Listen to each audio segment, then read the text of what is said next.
Dünya Türkmenleri. Dünya Türkmenleri. Gepleýär Azatlyk Radiosu. Assalamu alaykum hormatly dinleýijiler. Eferde Dünya Türkmenleri gepleşigi. Mikrofon öňünde Maksat Ataýew. Gepleşigimiziň bu edek sanyny türkmen diline bagyşlaýarys. Sosial mediada azatlykda galdyrylýan käbir teswirlerde habarçylarymyz bilen gurrundaş bolýan türkmenistanlaryň arasynda türkmen diliniň ähmiýeti hakynda pikirler, şeýle-de medpuwatyň we halkyň diliniň soňky ýyllarda ýoýulýanlygy barada haýdylýan gurrunlar wagtyly gaýtalanýar. Eýtem türkmen dili ýoýulýan bolsa bu ýagdaýy getiren faktorlar nämelerden ibaret? Ýogsa da dil hakykatdan da ýoýulýarmy? Türkmen dili döwrüň häzirki zaman talaplary bilen nä derejede aýakdaşlyk saklaýar? Türkmenistanyň döwlet medpuwatynyň dili bilen halkyň diliniň arasyny gorup emele geldimi? Daşary ýurtlarda ýaşaýan türkmenler şol sany Owganystanda, Iranda we Türkiýede ýaşaýan türkmenler özleriniň ene dillerine nä hili çemeleşýär? Gepleşigimiziň dowamyny şu soraglaryň töweregine pikir alşmagy maksat edinýäris.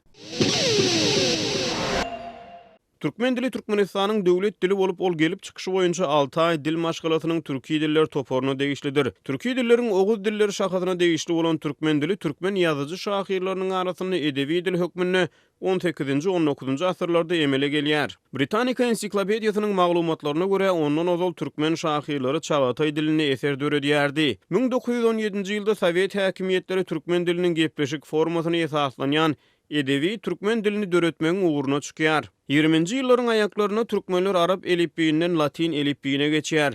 1940-njy ýylda bolsa türkmen halky kryl harplary bilen tanyşýar. Garaşsyzlyk alynandan soň türkmen halky kryl harplarynyň ýygyna latin harplaryna dolanýar. Beli diýildigi tutuş türkmen halky tas 100 ýylyň dowamyna 4 gezek elipi çalyşýar. Azatlyk Radiosu bilen habarlaşan Aşgabatly dilçi garaşy Türkmenistanyň halk dili bilen döwlet diliniň arasyna uçurumyň emele gelendigini aýtdy. Ýewropadan habarlaşan türkmen diasporasynyň wekilleri daşary ýurda çykan türkmenleriň arasyna ene diliň meşhurlygyny ýitirýändigini hem de onu gorumak uğruna edilmeli tagallar barada gurrun berdi. Demirgazyk Owganystanyň kowçum bolup ýaşaýan türkmenleriň azatlykda çykyş eden wekilleri türkmen dilini gorap saklamagyň ähmiýeti barada gurrun berdi. Türkiýeden habarlaşan türkmenistanlylar öz dillerini biýalaç türkçe bilen garmagy mejbur bolýanlyklaryny aýtdylar. Türkmen ýaşlarynyň käbileri sosial mediada biregi türkmençe ýazmaga çagyrýar. 100den gowrak dilde awtomatik terjime hyzmatyny hödürleýän Google Translate türkmen diline düşünmeýär. Şolaryň ählisi barada gysy gepleşigimiziň dowamyny gurrun etmäge synanýarys. Türkiýede uzak möhletli esasy ýaşaýan türkmenistanlaryň hatyryna çykyş eden iki söhbetdeşimiz günnelik durmuşda öz-özünden tebii ýagdaýda türkmen we türk dillerini garýanlyklaryny gurrun berdiler. Bu arada benim öz açık fikrim Türkmen diline biz yoş diyen ýaly eýem bizim berdik türkmenler şu salda hatta benim özümden misal alıp bilecek yoşdan biz unutmana başladık. Halk mecbur ýagdaýda daşary ýurda gün güzaran dolandırmak için çıkmaya mecbur oldular ve bu sebebe göre de häzirki Türkmenistanlı daşary ýurtdaky Türkmenistanlılar mesela Türkiýedekiler elbette de eýen türkmen dillerini häzirki Türk dilleriyle karıştırmana başladılar. Diýip Azatlyk Radiosu bilen 13-nji dekabrda İstanbuldan habarlaşan Türkmenistanly Rozvay aýtdy. Ol özü ýaly köp sanly ýyldaşlarynyň eklenç gözlegine Türkiýe gelmegi bilen özleriniň taryhyndan, medeniýetinden we dilinden uzaklaşmaly bolýanlyklaryny gurrun berdi. Hem de bu ýagdaýy türkmen häkimiýetleriniň ýurtda alyp barýan syýasaty bilen ýyteşdirdi. Elbette. Eger siýasat bilen ýyteşikli bolmadyk ýagdaýynda bizim türkmenistanlylar öz ýurtlaryny, öz maşgala ojaklaryny terk edip daşary ýurtlara çykmazlar. Bizim öz dilimize, özümüzün medeni tarihimize ihtiýajymyz bar. Diýip ol aýtdy. 13-nji dekabrda Azatlyk bilen gurrundaşlykda uzak möhletli esasda Türkiýede ýaşaýan türkmenistanly Cemal hem ol ýerdäki türkmenleriň öz aralaryna türk we türkmen dillerini bir-birine garyp gepleşýänligini tasdiklady. Men Türkiýede ýaşaýan özüm käwat garyp gurlaýan, ondan naşgada özüň ýanynda işleşýän türkmen ýene-de tanışlaryma olaryň arada käwat Türkçäni garyp gurlaýarlar. Diýip Cemal belledi. Ýöne ol bu ýagdaýy özleriniň mesele hökmüne garaýanlyklaryny utady. Mesele hökmüne garalýan men özüm misal üçin käwagt türkmençe bir zat diýjek bolýan ýadymdan çykyp durýan, türkçe aýdyp berýän eger garşymda kam düşünýän bolsa, bäde işleşýän tanışlarym amma türkmenini olarym şolar ýaly. Diýip Cemal Türkiýeden Azatlyk Radiosuna gurrun berdi. Türkiýede kanuny ýa-da bir kanun ýaşaýan türkmenistanlaryň jemi sany boýunça anyk statistiki maglumat ýok. Ýöne Rozway türkmen migrantlarynyň öz aralaryndaky gurrunlary salgylanyp olaryň sanynyň 100 000 çödügini çaklaýar. Türkiýede ýaşaýan käbir türkmenistanlar barada wagtal türk medeniýetine habarlar çap edilýär. Hatda olaryň hataryna Türkiýanyň iň meşhur telekanallarının birine efire berilýän Yetenek sizsiniz ýagny siz talant bäsleşigine çykyş edip türk halkyna türkmen dilinäki hawa we ýok sözlerini öwretmäge tinanşýan tomoşaçylar aljyradýan türkmenistanlara da duş gelse bolýar. Türkmence hayır ne demek? Hayır demek, evet demek. Öyle mi? Evet demek ne demek? Evet demek söz yok bizde. Evet yok. Peki hayır ne sizde? Bizde hayır demek, evet demek. Onu anladım. Hayır demek ne demek sizde? Hayır, Hayır nasıl demek, deniyor? evet demek diyorum ki. Hayır nasıl deniyor? Sizin hayır ne? Sizdeki hayır. Bana sizin hayırınız bana, hayır diyor musunuz ha? Onu anladım. Sizin hayırınız bizim Türkçesinde evet demek. Sizin hayırınız ne? Ha? Sizin hayır ne? Sizin. Sizin hayırınız bizim evet demek. Siz hayır nasıl diyorsunuz? Ha? Hayır, siz hayır nasıl diyorsunuz? Hayır'a hayır diyoruz. Belli üçin aýtmaly bolsa türk diline evet we hayır sözleri türkmen diline hawa we ýok diýen manylary berýär. Käbir dialektlerde hayır sözü bolýan diýen manyda da ulanylýar. Şu ýylyň maý aýynda türkmenistanlaryň giňden ulanýan Facebook sahypalarynyň birine bir ulanjy beýlekleri sahypanyň diýwaryna paýlaşylýan maglumatlary türkmen diline ýazmaga çagyrdy. Onuň çagyrşyna köpler beperwa galmady ýöne onuň postuna ýazylan 300-den gowrak jogabyň tas 200-e golaý özge dillerde boldy. Şeýle-de Twitter'de türkmen diline maglumat paýlaşýan ulanjylar soňky bir näçe ýylyň dowamyna türkmençe ýazatly kampaniýa alyp barýarlar. Kampaniýanyň mazmunundan ma'lum boluşyna görä türkmen Twitter ulanjylary ýyldaşlaryny sosial mediada türkmen dilinde maglumat paýlaşmaga çagyrýar. Ýöne sosial media lehengleri ne Facebook ne de Twitter şolsany şuňa meňdeş saýtlaryň hiç gaýsysynyň interfeýsi türkmen dilinde maglumat hödürlemeýär. 100-den gowrak dilde awtomatik terjime hyzmatyny hödürleýän Google Translate saýtynyň türkmen dilini terjime etmek mümkinçiligi ýok. Azatlyk radiosy bu meseleni has aýdyňlaşdyrmak üçin internet dünýäsiniň iň agramly türkmen sözlüklerinden birini işläp düzen Nazar bilen 13-nji dekabrda töhbetdeşlik geçirdi. Ýewropada ýaşaýan Nazar häzirki wagtda Google Translate saýtyna türkmen dilini girizmek boýunça edilmeli tagallalar barada gurrun berdi. Google Translate'da türkmen diliniň ýoklugynyň sebäbi türkmen diline internet ulanýanlaryň sanyny gatnaşy. Türkmenistanyň öz içinden ulanýan adamlaryň köpüsi orsça bilýänligi üçin türkmen dili ikinji oruna düşýär. Şu sebäpli türkmen ulanjylara täze servis södürlenende umuman ors dili bilýär diýip teredilen soň türkmen dilinde degişli iş edilen diýip nazar belledi. Ol Google'un täze goşulmaly diller boýunça alýan kararlaryny onuň ýöredýän statistikalarnyň täsir edýänligini belledi. Şeýle-de ingliz dilinden türkmen diline terjime edilen makalalaryň agramy hem de olaryň internetdäki ýeterliligi Google Translate'in türkmen dilini goşmak ýa-da goşmazlyk barada aljak kararyna täsir edýär. Google Translate ýa çykan döwürmen türkmen dilini girizmek üçin gyzyklandım. Şo gyzyklanamda ilki bilen Google Translate işini edip bilmek üçin söz we söz terjime edilen adından 10 000 san dokument bolmaly. Şoňa görä Google Translate sözlük düzýär, şoňa görä de bir sözlem beýlek sözleme näde terjime etmeliligini öwrenýär.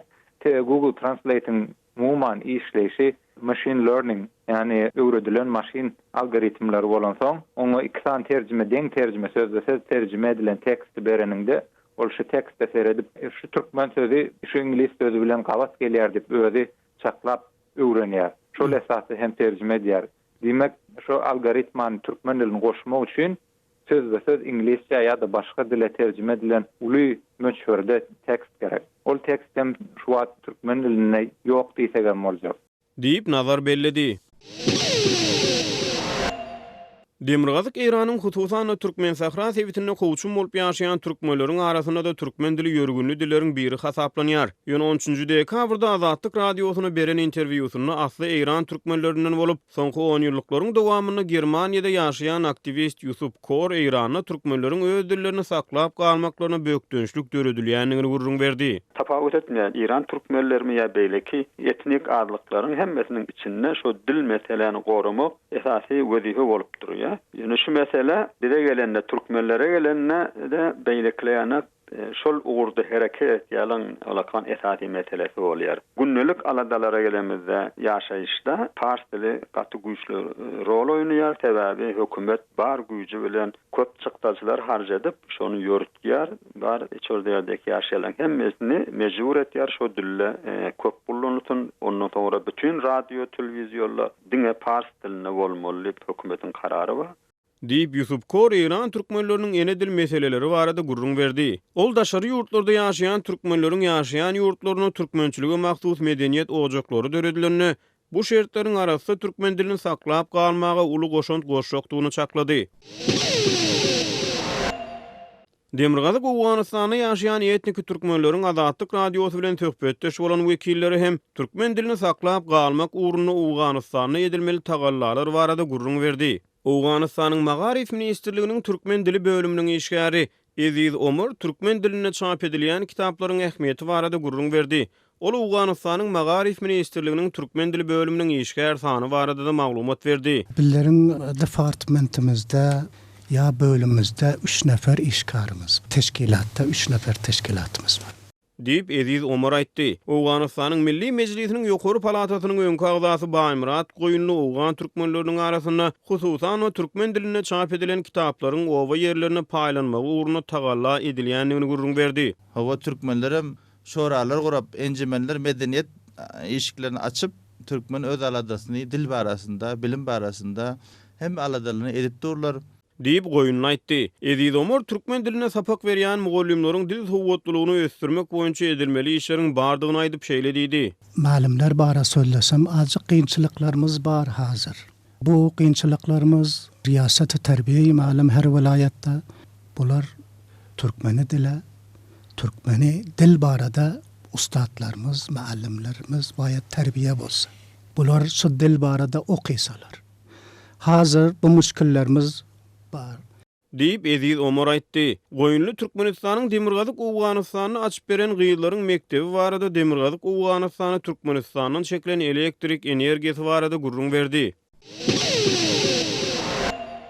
Azatlyk radiosynyň Türkmenistandaky habarçylary ýerli ilatyň arasynda türk we rus telekanallaryny tomoşa edýän adamlaryň sanynyň ören agdyklyk edýändigini habar berýärler. Ödegini bu ýagdaý adamlaryň özara gepleşiklerde türk we rus dillerini ulanmaklaryna getirýär. Türk telewiziýasyna, filmlerine tomoşa edýän ýaşlaryň türk dili medeniýeti aňyna girip hatda häzir mektep okuwçylary öýlerinde, mekteplerde öz aralarynda türk dilinde gepleşip başladylar. Diýip Azatlyk radiosynyň adynyň efirde agzalmalygyny soran Daşawuzak çeşmesi ýanwar aýyna gurrun berdi. 13-nji dekabrda Azatlyk bilen töhbetdeşlikde Türkiýede ýaşaýan Türkmenistanly Rozbay ýurtda ýaşaýan tanışlarynyň gurrunlaryna salgylanyp türkmen telewiziýasynda efire berilýän gepleşikleriň hiliniň gowşokdugyny gurrun berdi. Türkmenistan'da Türk dilini öğrenmeyen, yıkkın eden diyen zat elbette o Türk televizyonlarının anırda köprüğü seyredilmesi sebepti. Sebep diyende Türkmenistan'ın televizyonlarında halkı kızıklandıran görüntüler yazat.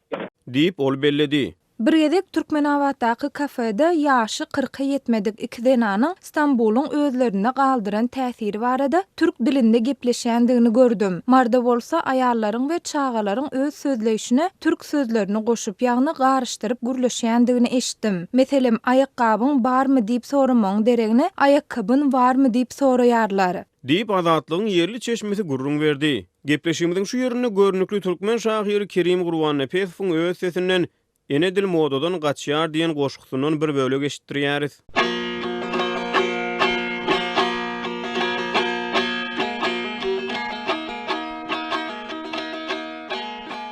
Ene dil modadan gaçýar diýem. Dilim modadan gaçar oşýan. Gemwer oturmam. Käbir pursatda şolam mümkin eken. Owa bagyşlan. Näbir edare kaşan edare. Ulu ministerlik edil köşk gali. Gireyen yerinde acap kiosk var. 100'lü kitaplı, gazet jurnalli. Yer bilen şol jaýa söwleýän her gün. Dürli neşirler var. 5 materikden birgelik zeyrenni kioskçy wera türkmençe radalyan sanlyca türkmen kätede wotsen. 200 işwerin köpüsi türkmen, gentleman, intelligent, papkaly kişi. Emma şol papkalan bir toparından Türkmençe tapmak kyn dermanlyk üçin. Bir gelek ulu bir ýygnakda boldum. Dinada da garşy, galyňa garşy. Ýüşüpdir eneler, gelinler, gyýyzlar, kluba görük berýe, ýakalaňnaksy. Ýygnakda raykom wekili emma ahir oňa da berdiler gelek. Birinci sekreter Medelem Koçev. Açtı papkasyny, okudy uzak. Kalim, пережиток, barot sanadı, okudy üznüksüz, gepledi guruk. Iň soňundan bolsa, käbir gyýyzlary atlaryny okap, gowşurdy bayrak. Güzellidi, güzellimäge derek, donny diýdi, döndü diýmäge derek. Daklada del, öz adyny düşünmän, dinanlar boluşdy elep geçelek. Eneler ank bolup gyýyzyna bakdy. Gyýyz hem ank bolup seretdi ene. Kim günäkär? Sorag berdim özüme. Emem jogap berdim. Onna da güne, menne de güne var, senne de güne, hemme de güne.